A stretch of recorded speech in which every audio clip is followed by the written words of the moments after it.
The Zelkarian council chamber buzzed with nervous energy as Admiral Vexithara reviewed the latest reports. 3 more fleets had vanished without a trace near the 3rd planet of the Sol system. Earth, the humans called it. Such a simple name for a world that had become the galaxy's greatest mystery. Commander Zalkun stepped forward, his crystalline exoskeleton clicking against the metal floor. "Admiral, we've lost contact with the Crimson Talon fleet. They were approaching Earth's outer atmosphere when their signals went dark. Just like the others." Vexithara's tentacles writhed with frustration. In her 2 centuries of military service, she had never encountered anything like this.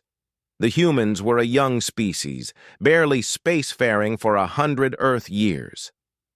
Their technology seemed primitive compared to the advanced civilizations of the Galactic Federation, yet somehow every aggressive force that approached their world simply disappeared. "Show me the sensor data," she commanded, her voice carrying the authority of countless victories across the galaxy. The holographic display materialized in the center of the chamber, showing the outer edges of the Sol system. Zalkun manipulated the controls with his secondary arms, while his primary limbs gestured at the data streams. "The pattern is always the same, Admiral. The attacking fleets approach Earth with standard invasion protocols. They maintain communication right up until they reach the planet's upper atmosphere. Then, nothing. No distress signals, no weapon discharges, no debris fields. They simply cease to exist." Vexithara studied the data with growing unease. The Brutak Consortium, the hegemony of Keth, the rogue Altarian pirates, even the powerful Dominion forces, all had sent their finest warships against this seemingly defenseless world. None had returned. None had even managed to send a single message explaining their fate. "What do the humans say when we contact them?" she asked. Zalkun's optical sensors dimmed slightly. "They claim ignorance, Admiral. Their representatives insist they have no knowledge of what happens to the attacking forces. They maintain that their planetary defenses are minimal and that they've never engaged any of the missing fleets." The Admiral's largest tentacles slammed against the command console. "Impossible! 47 separate invasion forces cannot simply vanish without explanation. The humans must have some kind of advanced cloaking technology or dimensional weapons we don't understand." But even as she spoke the words, Vexithara knew something didn't add up. The Galactic Federation's intelligence networks were extensive. If the humans possessed such advanced technology, there would be traces, signatures, some evidence of its existence. Yet their scans showed only conventional fusion reactors, basic laser weapons, and chemical propulsion systems. Dr. Mortick, the Council's chief xenobiologist, entered the chamber with his usual shuffling gait. His ancient form had studied hundreds of species across the galaxy, and his insights were rarely wrong. "Admiral," he wheezed through his breathing apparatus, "I've been analyzing the psychological profiles of the missing fleet commanders. There's an interesting pattern emerging." "Speak," Vexithara ordered, her attention fully focused on the elderly scientist. Every single commander who disappeared was leading what they considered a conquest mission. Pirates seeking easy prey, militaristic empires wanting to subjugate a primitive world, slavers hoping to capture exotic specimens. But Admiral, consider this. Not one peaceful diplomatic mission has ever gone missing near Earth. The chamber fell silent, except for the hum of life support systems. Vexithara's mind raced through the implications. She had assumed the humans were somehow defending themselves. But what if something else was at play? "You're suggesting the humans aren't responsible for the disappearances?" she asked carefully. Dr. Mortick's aged features crinkled in what might have been uncertainty. "I'm suggesting we may have fundamentally misunderstood the situation, Admiral. Perhaps the question isn't how the humans are making these fleets disappear, but rather what is making them disappear when they approach Earth with hostile intent." Commander Zalkun stepped forward again. "With respect, Dr. Mortick, what else could it be?" There are no other spacefaring species in the Sol system. No ancient automated defense systems have been detected. No signs of intervention from other galactic powers. The xenobiologist turned his primary visual sensors toward the holographic display still showing Earth's position. Commander, in all my years studying alien species, I've learned that the universe holds mysteries far beyond our current understanding. What if the humans themselves don't know why their world is protected? What if something about Earth, or the humans themselves, creates this defensive phenomenon without their conscious control? Vexathara felt a chill run through her circulatory system. The idea that an entire planet could somehow be naturally defended against aggression was unprecedented in galactic history. Yet the evidence was undeniable. Peaceful ships passed through the Sol system without incident. Trade vessels, scientific expeditions, even curious tourists, all were welcomed by the humans and departed safely. Only those with hostile intentions vanished completely. "Admiral," Zalkun said quietly, "the Corvan Empire has been pressuring us to launch a joint investigation. They're preparing a massive fleet to overwhelm whatever defenses Earth might possess." "Absolutely not!" Vexathara's response was immediate and forceful. "We will not send more of our people to disappear without understanding what we're facing.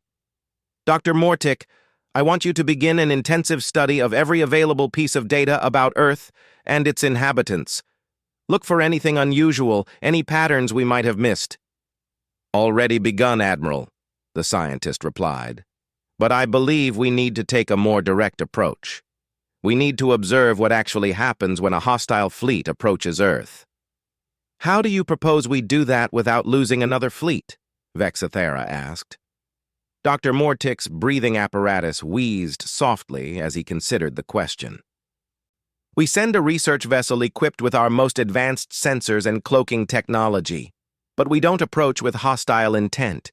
We go purely as observers, maintaining a safe distance and recording everything that happens when someone else makes the attempt." The Admiral's tentacles coiled thoughtfully around her command staff. It was a risky plan, but their current approach of avoiding Earth entirely was yielding no answers. The mystery was becoming a source of instability throughout the galaxy. Some species were beginning to worship the humans as gods, while others demanded military action to solve the puzzle once and for all.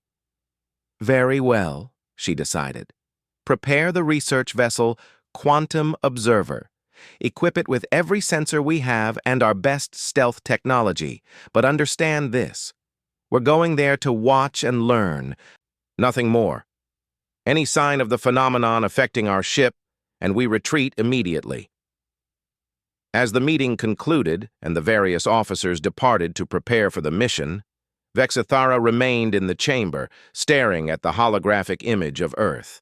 The small blue and green world looked so peaceful, so ordinary, yet it had somehow become the most dangerous place in known space for anyone harboring ill intentions. She couldn't shake Dr. Mortick's words about the humans possibly being unaware of their world's protection. If true, it raised disturbing questions about the nature of the phenomenon itself. Was it technological, biological, something else entirely? The Admiral activated her private communication channel and contacted the Federation's highest command. If they were going to solve this mystery, they would need to be prepared for any possibility, including the chance that what they discovered might change their understanding of life in the universe forever. Meanwhile, on Earth, Dr. Sarah Chen sat in her laboratory at the Search for Extraterrestrial Intelligence Institute, completely unaware that her world had become the subject of intense galactic scrutiny. She was analyzing radio signals from space, hoping to make first contact with alien civilizations, never knowing that dozens of such civilizations were already watching her planet with a mixture of fear and fascination. The stage was set for a discovery that would reveal the truth about Earth's mysterious protection and potentially reshape the balance of power across the galaxy. 3 weeks after the council meeting, The research vessel Quantum Observer hung silently in the asteroid belt between Mars and Jupiter. Captain Yilandra had positioned her ship to have a clear view of Earth while remaining completely hidden behind the cloaking field. Her crew of 12 represented the finest scientists and observers the Zelkarian Federation could provide. "Captain," whispered Senior Sensor Technician Kexrail, "we're receiving a transmission. The harvesters of Nith are approaching the Sol system." Yilandra's spine stiffened. The harvesters were among the most brutal species in the galaxy, known for stripping entire worlds of their populations for their slave markets. If anyone could trigger Earth's mysterious defense, it would be them. "How many ships?" she asked quietly, though there was no one around to overhear them. 43 vessels, Captain. Heavy cruisers and troop transports. They're not hiding their intentions. Long-range scans show slave-holding cells and population extraction equipment." Dr. Veltana, the mission's chief xenopsychologist, moved closer to the sensor station. "Perfect test subjects, if you can call them that. Their intentions couldn't be more clearly hostile and predatory." The bridge crew watched in tense silence as their sensors tracked the approaching harvester fleet. The alien ships moved with the confidence of predators who had never encountered resistance they couldn't overcome. Their formation was tight and professional, exactly what you'd expect from a species that had been conquering worlds for millennia. "They're passing Mars orbit," reported Kexrail, "maintaining standard approach vector toward Earth. No sign they're aware of the previous disappearances." Captain Yilandra settled into her command chair, her 4 eyes focused on the tactical display. "All sensors to maximum sensitivity. I want every subspace frequency monitored, every energy signature recorded. Whatever happens to that fleet, we're going to capture every detail." Hours passed as the harvester ships crossed the inner solar system. They moved steadily toward Earth, which appeared on their screens as a beautiful blue marble suspended in the black void of space. Their communications chatter, intercepted by the observers' listening posts, revealed typical pre-invasion planning. Landing zones, population centers to target first, optimal capture techniques for human physiology. "Captain," Dr. Veltana said suddenly, "something's happening." All eyes turned to the sensor displays. The harvester fleet was approaching Earth's outer atmosphere, exactly where previous fleets had vanished. But this time, they had witnesses. "Energy readings are strange," Kexrail muttered, his tentacles dancing across his control panels. "I'm detecting something, but it's not coming from Earth's surface. It's not coming from the harvesters either." "What do you mean?" Yilandra demanded. "The energy signature is everywhere, Captain. It's as if space itself is responding to the fleet's presence, but it's not uniform. The distortion is strongest around ships whose crew intentions are most hostile." Dr. Veltana leaned forward intently. "Are you saying the phenomenon is somehow reading the minds of the approaching crews?" Before anyone could answer, the impossible began to happen. The harvester ships started to change. Not physically at first, but their energy signatures began shifting in ways that violated known laws of physics. "Captain!" Kexrail's voice cracked with excitement and fear. "The ships aren't disappearing. They're being displaced. I'm reading dimensional fractures opening around each vessel." "Dimensional fractures?" Yilandra had never heard of such a thing occurring naturally. "Space is literally opening up around them," the sensor technician continued. "But not randomly. The fractures are precisely shaped, perfectly sized, to contain each ship. It's as if reality is reaching out and claiming them." On the screens, they watched the first harvester vessel begin to fade from normal space. But unlike a typical cloaking device or teleportation system, this was different. The ship seemed to be sinking into space itself, as if the universe was swallowing it whole. "Are they being destroyed?" asked Lieutenant Zorthek, the ship's weapons specialist. Dr. Veltana studied her readings with growing amazement. No, Lieutenant, they're not being destroyed. They're being relocated, transported somewhere else entirely. But where? More ships began to sink into the dimensional fractures. The process was eerily silent. No explosions, no energy discharges, no signs of struggle. The Harvester crews didn't even seem to realize what was happening until the very last moment, when their desperate communications finally revealed their confusion and terror. "Recording energy signature analysis," announced Dr. Colthera, the ship's physicist. "This is incredible, Captain. The dimensional fractures aren't random. They're being generated by some kind of field that seems to respond specifically to hostile intent directed at Earth." "But how is that possible?" Yolandra asked. "I have no idea," the physicist admitted. "The energy patterns suggest this isn't technology as we understand it.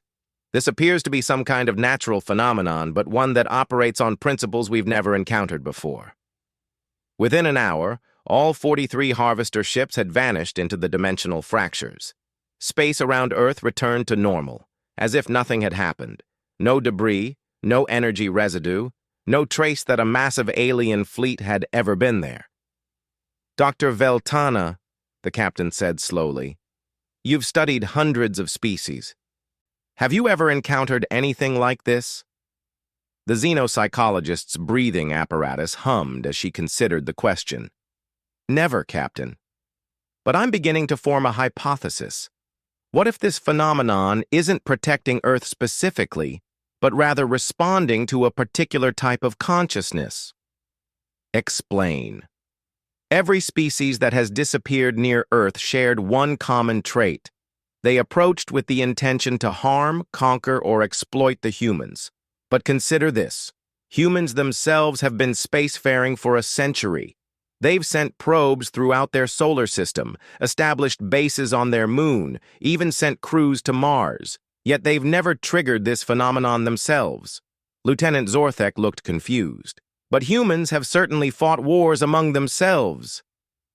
"Their history is full of conflicts."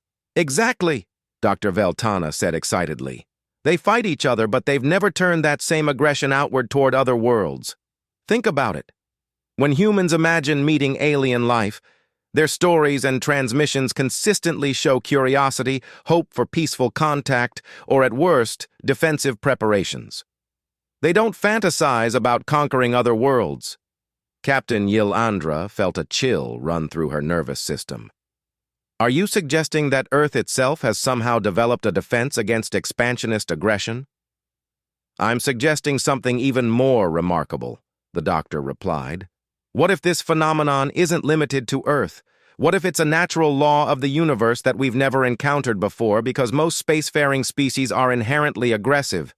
We explore, we expand, we conquer. It's how most of us reach the stars." Dr. Colthera looked up from her instruments. "That would explain why the humans don't know about it. If they're not naturally expansionist aggressors, they would never trigger the phenomenon themselves. To them, their solar system would seem perfectly normal." The implications hit the bridge crew like a tidal wave. If Dr. Veltana was correct, then the universe itself might have a built-in defense against species that spread through conquest and exploitation. Earth wasn't special because of human technology or hidden weapons. It was special because humans represented something different in galactic civilization. "Captain," Kexrail said quietly, "I'm receiving a transmission. It's from Earth." Every crew member turned toward the communication station. "Put it through," Yolandra ordered. A human voice, speaking in the standard galactic trade language, filled the bridge. "Unknown vessel in the asteroid belt. This is Earth Monitoring Station Delta. We've detected your presence and want you to know that you're welcome to make contact if your intentions are peaceful. We've been hoping to meet other intelligent species for generations." The bridge crew exchanged glances. The humans had detected their cloaked ship, and instead of viewing them as a threat, were offering friendship. "They can see through our stealth technology?" whispered Zorthek. "No," Dr. Veltana said with growing understanding. "They probably can't see us clearly at all, But they're taking the chance anyway. They're offering peaceful contact to whoever we might be, without even knowing if we're friendly or hostile. Captain Ylandra stared at the communication console, her mind racing. Everything they had observed suggested that humans represented something unique in the galaxy, a species that had reached for the stars not to conquer, but to explore and connect. And somehow, the universe itself was protecting that rarity. "Prepare a response," she ordered. "Tell them we come in peace and that we would be honored to establish communication." As her communications officer began composing the message, Ylandra realized they were about to make history. They would be the first aggressive species to successfully make peaceful contact with Earth because they had approached with observation and understanding rather than conquest. But their discovery raised a terrifying question. If the universe was protecting Earth from aggressive species, what did that say about the rest of galactic civilization? Were they all fundamentally flawed in their approach to existence? And if so, could they learn to change before it was too late? The answer would determine not just the fate of human-alien relations, but the future evolution of consciousness across the galaxy. 6 months after first contact between the Quantum Observer and Earth, the galaxy had changed forever. The small blue planet that had once been a mystery was now the center of the greatest philosophical revolution in galactic history. Ambassador Sarah Chen stood before the Galactic Federation Assembly, representing not just humanity, but a new understanding of existence itself. The massive chamber held representatives from over 300 species, many of whom were struggling to accept what they had learned about their own nature. "Honored delegates," Sarah began, her voice carrying clearly through the translation systems, "what we have discovered together challenges everything we thought we knew about intelligent life in the universe." Admiral Vex Thara, now serving as the Federation's liaison to Earth, watched from her position near the center of the assembly. The research conducted over the past months had confirmed Dr. Veltana's hypothesis in ways that shook the foundations of galactic civilization. The phenomenon protecting Earth wasn't unique to that world. It was universal. Dr. Colthera's team had discovered similar dimensional fractures throughout space, dormant and unnoticed because no one had ever looked for them. They surrounded every world where intelligent life had evolved naturally, waiting to activate when faced with truly aggressive intent. "The universe," Sarah continued, "appears to have a built-in immune system against destructive consciousness. When any species approaches another's homeworld with the intention to conquer, enslave, or destroy, reality itself intervenes." In the audience, Captain Ylandra translated quietly for the newer delegates who were still catching up. Her ship had become the first of many to establish peaceful relations with Earth, proving that the phenomenon only activated against genuine hostility. But the implications went far deeper than anyone had initially realized. "We have confirmed," Sarah said, "that this protection extends beyond just homeworlds. Any world where a species is trying to build something constructive, to explore, to learn, to create rather than destroy, becomes protected by this same force." Delegate Morthak of the hegemony of Keth raised his primary manipulator. "Ambassador Chen, this suggests that our entire civilization has been fundamentally wrong about how to exist in the universe. Are you saying that conquest and expansion are inherently evil?" Sarah considered the question carefully. "Not evil, Delegate Morthak, but perhaps incomplete. What we've learned is that the universe seems to distinguish between expansion driven by curiosity and growth versus expansion driven by dominance and exploitation." Dr. Veltana, now serving as a permanent cultural advisor to the Federation, stood to address the assembly. "We have studied over 50 test cases in the past 6 months. Species that approach new worlds with genuine scientific curiosity or with hopes of peaceful trade and cultural exchange face no interference. The dimensional fractures simply don't activate." But, she continued, any approach motivated by desire to conquer, to take resources by force, or to impose one species' will upon another triggers the protective response immediately. And it doesn't matter how advanced your technology is or how large your fleet might be. The revelation had sent shockwaves throughout galactic civilization. Many species that had built their entire cultures around conquest and expansion were forced to confront uncomfortable truths about themselves. Admiral Vexathara stood to speak. The Zelkarian Federation has begun what we're calling the Peaceful Evolution Initiative. We are restructuring our entire approach to interstellar relations, focusing on cooperation rather than dominance. Similar announcements came from delegates across the chamber. The Brutak Consortium was converting their war fleets into exploration vessels. The Altarian pirates were establishing legitimate trade networks. Even the militant Dominion forces were experimenting with diplomatic approaches to expansion, but not every species was adapting well to the new reality. "What about the fleets that have already disappeared?" demanded General Crixthor of the Tyrannical Alliance. "Are you telling us our people are simply gone forever?" Sarah exchanged glances with Dr. Kolthara, who had been studying this exact question. The physicist approached the speaking platform with obvious reluctance. "General," she began slowly, "we have made contact with some of the displaced fleets. They still exist, but they have been relocated to uninhabited dimensions where they cannot harm others." The chamber erupted in voices as species demanded more information about their missing people.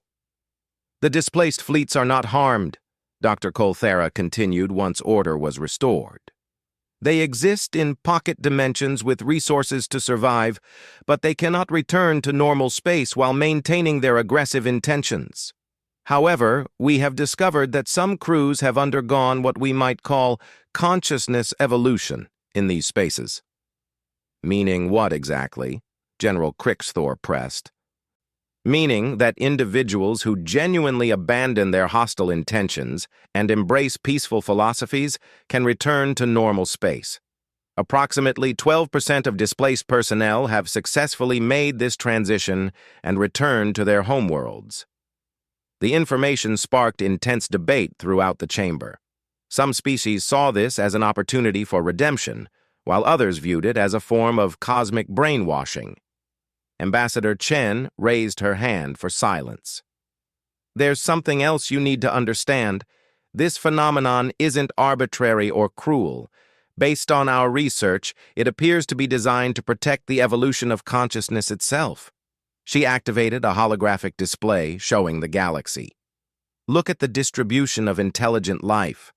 The most creative, innovative, and culturally rich civilizations all exist on worlds where this protective field has remained active. They've been free to develop art, science, and philosophy without constantly fearing invasion." Dr. Veltana nodded in agreement. "We believe the universe is actively promoting the development of consciousness beyond simple survival and dominance. Species that transcend aggressive expansion become capable of discoveries and creations that benefit all life." The human delegation had brought examples of Earth's achievements, not military victories, but artistic masterpieces, scientific breakthroughs, and philosophical insights that had emerged from a species focused on understanding rather than controlling the universe. "This is why humans were protected despite appearing primitive," Sarah explained. "Your technology assessments were correct. We don't have dimensional weapons or advanced defenses. But we had developed something more valuable, a naturally cooperative approach to existence." General Crixthor stood angrily. "You're asking us to abandon everything that made us successful. Without conquest and strength, how do we grow? How do we survive?" It was Captain Yelandra who answered. "General, I've spent months studying human development. They've grown faster in the last century than most species do in millennia, precisely because they weren't wasting energy on constant warfare and oppression. Their cooperation allowed them to achieve things that our combat-focused societies never even attempted." The debate continued for hours, with some species embracing the new paradigm while others resisted. But the evidence was undeniable. The universe had rules, and those rules favored cooperation over conquest, creation over destruction, understanding over dominance. Over the following weeks, the galaxy began to reorganize itself. Trade relationships replaced tribute systems. Scientific expeditions replaced invasion fleets. Species that had been enemies for centuries began working together to unlock the mysteries of constructive consciousness. Earth became the center of this transformation, not as a ruling power, but as an example of what was possible when intelligence evolved beyond aggression. Humans found themselves serving as teachers and mediators, helping other species navigate the transition to peaceful existence. The mysterious disappearances stopped completely as word spread throughout the galaxy about the true nature of the protective phenomenon. Some species chose to test the boundaries, sending small scout ships with hostile intent, only to have them vanish into dimensional pockets. But most chose to adapt, discovering that cooperation opened doors to knowledge and experiences they had never imagined possible. Dr. Sarah Chen, the scientist who had once searched for alien signals from her Earth laboratory, now stood in the Galactic Council chambers as humanity's chief ambassador to the stars. The universe had revealed its greatest secret, that consciousness itself was the most precious and protected force in existence, and those who nurtured it rather than exploiting it would be rewarded with wonders beyond imagination. The age of conquest was ending. The age of consciousness was beginning, and Earth, the small blue world that had seemed so defenseless, had become the catalyst for the evolution of intelligence throughout the galaxy. As Ambassador Chen looked out at the assembly of hundreds of species learning to work together peacefully, she realized that humanity's greatest contribution to the galaxy wasn't their technology or their military might. It was their proof that intelligent beings could reach for the stars with open hands rather than clenched fists. The universe, it turned out, had been waiting for exactly that kind of consciousness to emerge and show others the way forward.